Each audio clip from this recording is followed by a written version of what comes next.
In terms of gameplay, visual quality, sound and HDR, Ori and the Will of the Wisps is one of the best in its genre.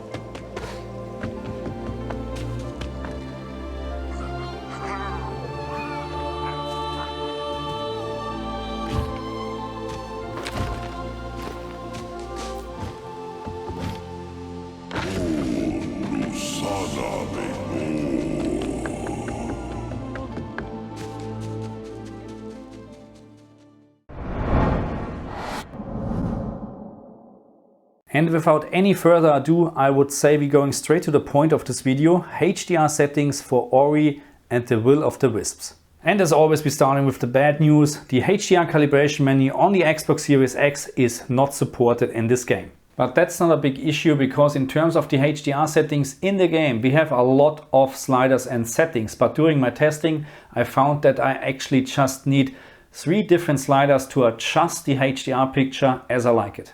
Okay, so let's go quickly through all the display settings what we have. And yeah, the first option is actually 4K 120 FPS, and we can also play this in super sampled 6K at 60 FPS, but my favorite mode is actually the 120 FPS mode, because the picture is just much clearer. The first slider what we have in this game is the sharpness slider, and depending on the graphic mode what you're using, 4K or the super sampled 6K mode, you may like to change this setting, because the 6K super sampled mode is more sharper on the picture than the 4K mode. So I found actually 4K 120 FPS and then increasing the sharpness slider to 100% is the way I like to play this game. The next 3 sliders, what you can see here, brightness, contrast and saturation, are the sliders what you also have for SDR gameplay. So when you disable HDR, you won't have those sliders on the bottom here. You will just have those 3 sliders here. And I would not recommend to change anything here, because you will just, make the picture actually worse. I found the standard setting 100% on the first 3 sliders are very good. The next 5 sliders, what you can see, base brightness, contrast, UI brightness, richness and shadow details, are for HDR gameplay. So please ignore the UI brightness right now set to 150, because this is mainly to show you actually the menu to make it a little bit easier for the camera. So this is not my final setting, and I will share my setting of course with you in a moment. So let's start with base brightness, and this is really the base brightness from the whole picture. Unfortunately, this is the only way to set the maximum peak brightness in this game. As you can see, we don't have actually an option called paper white. So we really just have the base brightness, which is responsible for the general brightness and also the maximum peak brightness in this game. And because we have no separate settings for paper white and maximum peak brightness, and everything is combined in the base brightness, on the HGiG this is a little bit of an issue, because as you can see, when I'm lowering the value, you will also lose details in the darker areas. And for the HGiG, for my HGiG, I had to lower this actually to 0.66 to have around 800 candela maximum peak brightness. The next slider called contrast, I would not recommend to change this, because it will just give you a worse picture in my opinion. The setting 100 or 1.00 is actually quite good. So let's talk about the UI brightness, the user interface brightness. And this value, as always, is absolutely up to you.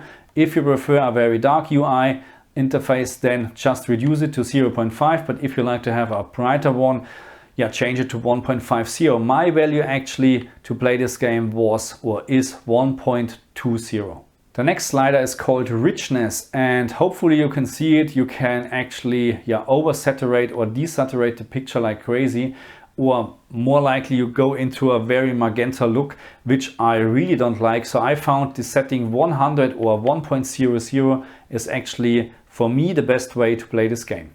And last but not least, we have shadow detail, and this slider is very important, because as I mentioned, when I decreased the base brightness for the HGiG to 0.66, I lost some details in very dark objects, and with this slider you can get it back. So 1.50 is most likely the wrong setting because it will over brighten maybe very dark objects already, but this also depends in what type of room or environment you are playing. If you play in a very bright room, then maybe 1.50 is the right setting, but if you play in a very dark room, then I would actually recommend a value between 1.20 and 1.25.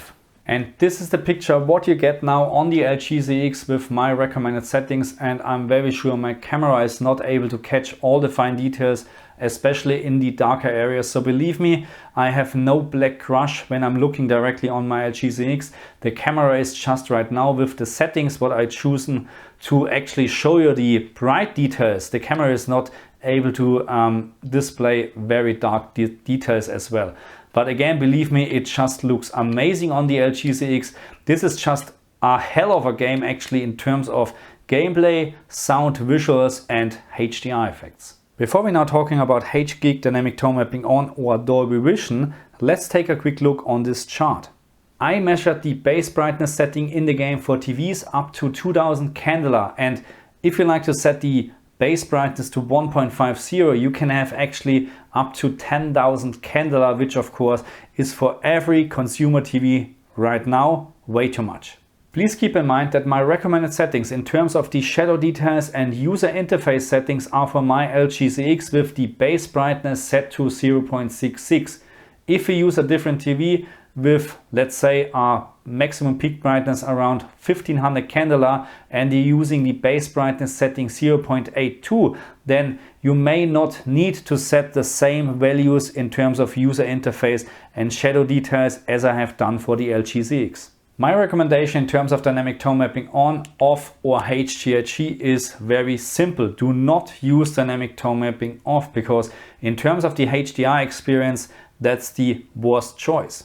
Between dynamic tone mapping on and HGiG, it depends on your environment. Are you playing in a very bright room? Use dynamic tone mapping on. If you're playing in a almost pitch black room, I would actually recommend to use HGiG because it will gives you the best or most accurate version of HDR for this game, and in my opinion this game deserves to be played in the best possible way. In this case it is HGiG. On the LG ZX in combination with the Xbox Series X we can play this game in Dolby Vision, and yes, it does look great. And if you're now asking me, hey, is there any difference in terms of HDR compared to HDR10, then not really. I couldn't find any difference. The only thing what you have to change when you use Dolby Vision, you have to increase the base brightness a little bit to get the same maximum peak brightness out of your LG ZX as I found. So 66 is for HDR10 and increase it to 67 or 68 when you're using Dolby Vision. Okay my friends, so that's it already for this video. I say thank you very much for watching me. Please like, share and subscribe to my channel, and I see you next time. Bye.